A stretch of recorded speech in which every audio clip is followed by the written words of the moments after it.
सभी स्टूडेंट्स को नमस्कार।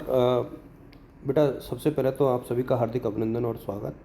और इस वीडियो में हम लोग डिस्कस करेंगे, आप लोगों का एक बहुत महत्वपूर्ण पोर्शन है जिसको लेकर के आप लोग प्रिपरेशन कर रहे हैं। और ख़ास तौर पे बीए पार्ट जो थर्ड के बच्चे हैं साइकोलॉजी के, उनकी काफ़ी दिनों से डिमांड थी कि सर कुछ इम्पोर्टेंट क्वेश्चंस जो हैं बताए जाए आपको, बीए पार्ट थर्ड वाले बच्चों को ख़ास तौर पे। तो मेरा प्रयास रहेगा कि इस वीडियो में मैं आप लोगों के साथ कुछ क्वेश्चंस साझा करूं और शायद आप लोगों के लिए वो यूजफुल सिद्ध हो पाएँ। BA part third psychology. और आप सब देख पा रहे हैं कि इसमें जो होता है अमूमन 2 पेपर होते हैं 75 मार्क्स के, और 50 नंबर का प्रैक्टिकल होता है। प्राइवेट ये नहीं होता है, सिर्फ रेगुलर बच्चों का होता है। तो एक तो ये हो गया। तो इसके जो 2 पेपर हैं, एक तो मैं पहले आपको उनके बारे में बताऊंगा थोड़ा सा कि कौन कौन से 2 पेपर हैं। और इसके बाद जो है मेरा प्रयास ये रहेगा कि मैं आपको हिंदी और इंग्लिश दोनों में ही डिस्कस करूं, क्योंकि इसको लेकर के बहुत से बच्चों के मन में कुछ डाउट्स रहते हैं, ख़ास तौर पे मीडियम को लेकर के। तो इस बार हम लोग मीडियम को लेकर के किसी प्रकार का कन्फ्यूज़न जो है अब बच्चों के बीच में नहीं रखना चाहूँगा मैं। तो मीडियम दोनों ही माध्यम में मैं बार बार मैं साझा कर दूँगा, आप लोग देख पा रहे हैं। तो बीए पार्ट थर्ड में जो दोनों पेपर हैं उनके नाम जो पहले साझा कर दूँ, मेंटल मेजरमेंट और इंडस्ट्रियल साइकोलॉजी। तो 2 पेपर हैं आपके। और एक्चुअली जो बेसिक चीज़ है पेपर 1, उसमें रिसर्च से रिलेटेड काफ़ी चीज़ें आती हैं। रिसर्च मेथोडोलॉजी से रिलेटेड काफ़ी क्वेश्चंस हैं इसमें। तो इस वाले सेक्शन को आप लोग थोड़ा सा अच्छे से रीड करें। और आप सभी बच्चों को पता भी है कि जो सेक्शंस होते हैं वो 3 सेक्शंस में डिवाइडेड है चीज़ें। पहले सेक्शन में 1 मार्क्स वाले क्वेश्चन आते हैं। दूसरे में जो है आप लोगों के ऐसे क्वेश्चन आते हैं जो 7 मार्क्स ईच होते हैं, 10 क्वेश्चन आते हैं, हर यूनिट से एक आपको करना है। तो 35 मार्क्स का ये सेक्शन होता है, सेक्शन बी।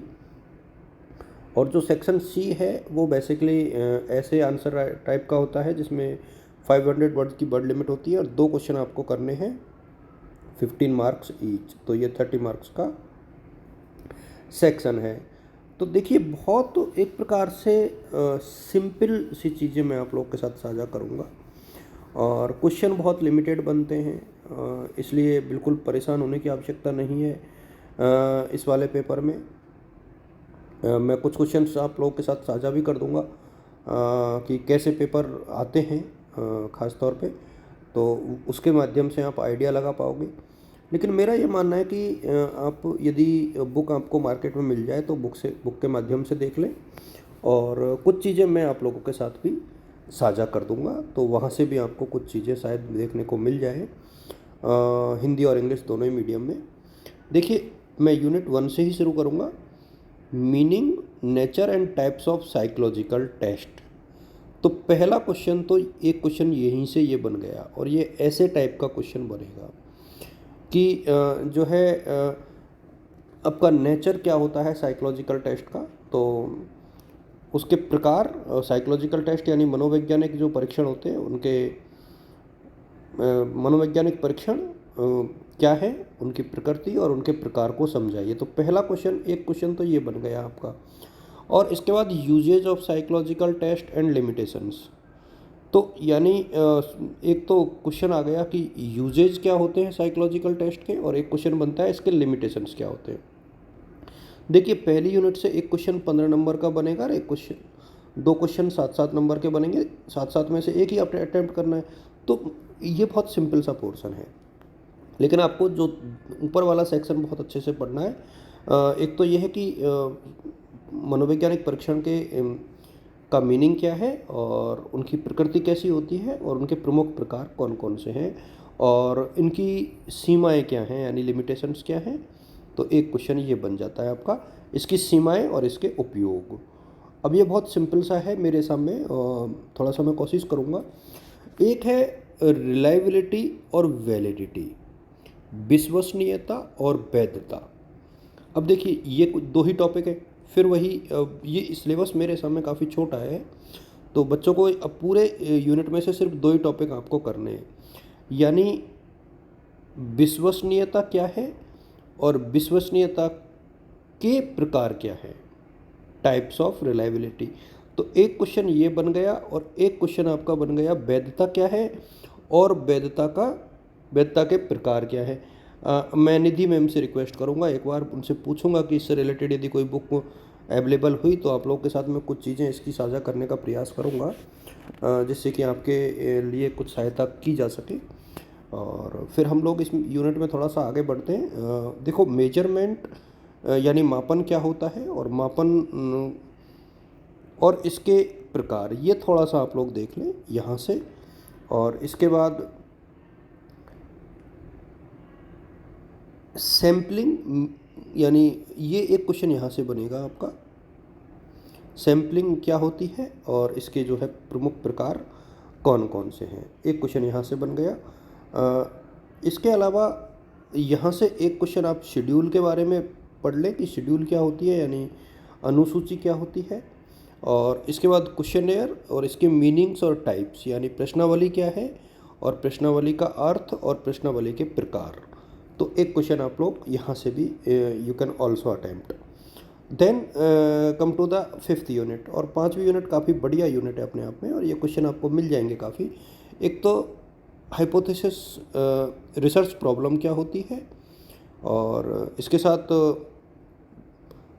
हाइपोथेसिस क्या होती है, तो परिकल्पना के प्रकार और परिकल्पना के प्रमुख चरण, एक क्वेश्चन तो ये बनता है।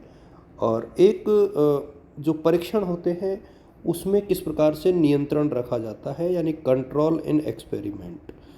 तो ये यूनिट और ये टॉपिक इम्पोर्टेंट हैं, और मेरे सामने बहुत सिंपल सा ये पोर्शन है। आप इसको जब पढ़ोगे तो शायद आपको ज़्यादा एंजॉय आपको मिलेगा। बहुत बढ़िया पेपर है ये एक बार देख लेना आप। देखिए, मनोवैज्ञानिक परीक्षणों के स्वरूप एवं प्रकार, इसके अलावा विश्वसनीयता के अर्थ और प्रकार, वैधता के अर्थ और प्रकार, यहाँ से मैंने मापन के अर्थ और प्रकार की बात की थी। इसके बाद थोड़ा सा आपको ये देखना है प्रतिदर्श के अर्थ और प्रकार, ये मैं बता दूंगा प्रतिदर्श और मापन वाला पोर्शन। इसके अलावा थोड़ा सा यहाँ से आप लोग देख लेना कि प्रश्नावली विधि जो होती है उसके अर्थ और प्रकार, ये बहुत सीधा सा पोर्शन है। अनुसूची क्या होती है, एक अच्छी अनुसूची की विशेषता, एक अच्छी प्रश्नावली की विशेषता, ये क्वेश्चन भी पूछ लेता है कभी कभार। इसके अलावा परिकल्पना और जो रिसर्च प्रॉब्लम होती है, यहाँ पर पूरा नहीं दिया लेकिन research problem and research hypothesis. और इसके बाद जो चर होते हैं वो क्या होते हैं, यानी वेरिएबल्स क्या हैं और वेरिएबल्स का मीनिंग और उनके टाइप्स, और परीक्षणों में नियंत्रण यानी कंट्रोल इन एक्सपेरिमेंट्स। ये कुछ क्वेश्चंस हैं, कुछ टॉपिक्स हैं मेरे सामने, और उम्मीद करता हूँ कि आप लोगों को ये जो टॉपिक्स हैं वो आप पढ़ पाएंगे, और नहीं कोई दिक्कत हो तो आप लोग कमेंट सेक्शन में बता देना, और कोशिश करूँगा कि मैं इनके कुछ आंसर्स आप लोगों के साथ साझा कर पाऊँ बहुत जल्दी। Thank you so much.